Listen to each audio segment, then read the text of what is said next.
Yeah. Filming. Right. Filming? Yeah. Okay. I'm opening up the fuel. There we go. Yeah. I'm trying to adjust the airflow. Yeah. So I'm slowly opening up the valve. Alright.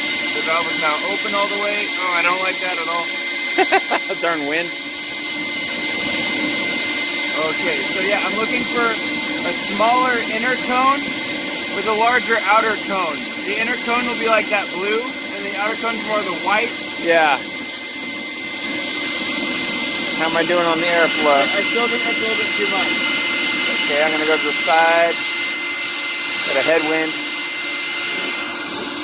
That's a lot of heat. Yeah. Yeah. Alright, so that's called holding the flame. The cup is holding the flame.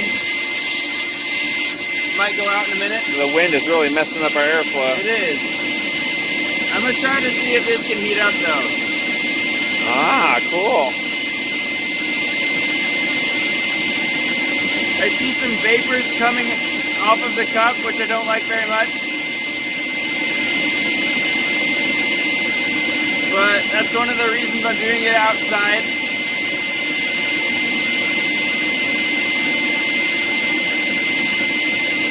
And with adult supervision. Hey, this is the longest that the flame is held. Yeah. The airflow is going well. No, get away, vapors. I don't like vapors. I'm not sure what the hottest part of the flame is. I've heard it's the tip of the blue cone. Okay, the tip of the inner cone. See, the headwind is annoying, and that's why the actual box of the forge is really helpful. Yeah.